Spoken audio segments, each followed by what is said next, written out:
Hi everyone, so today I'm going to make rosemary oil. So obviously I'm going to start by taking some fresh rosemary branches. I'm going to take some of the branches from the old growth and some of the branches from the new growth.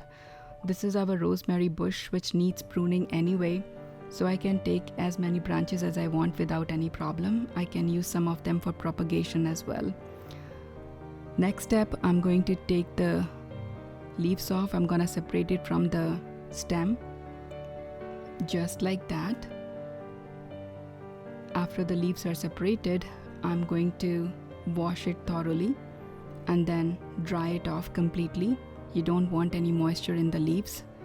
So this is how a rosemary twig looks like. This is a 6 to 7 inches twig of rosemary full of leaves. As I mentioned before, I already separated out the leaves.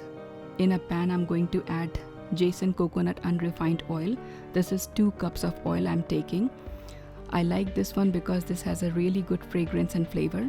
If you don't like the fragrance of coconut oil, you can use the odorless ones as well, which are available and they're all good quality. So I'm going to let it melt slowly in this pan. I have to make sure that this is not boiling and not very hot, especially when I'm adding the rosemary leaves. So the purpose is to just slowly melt it. I'm going to break the lumps here, and looks like it has started to melt completely. And once it's melted, I'm going to add the rosemary leaves here. I'm gonna add them slowly here, and I have to make sure that the oil is not too hot, so I'm going to lower the heat here. After adding all the leaves, I'm going to mix it all together.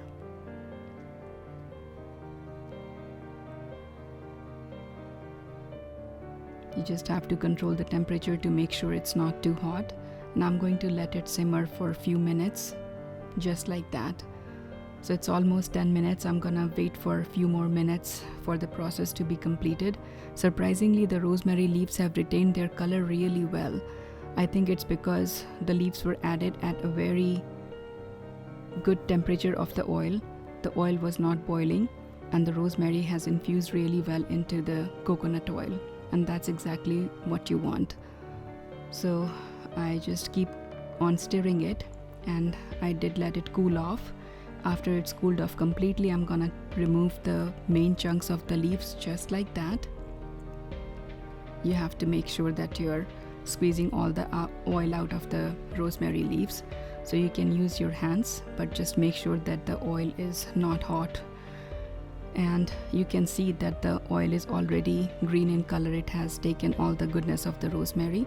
I have used a plastic container to strain it. I should have used a glass container, but I'm storing it in a glass container, a recycled one actually. And you can store this oil at room temperature for at least 6 months or maybe more. Enjoy! Thanks for watching.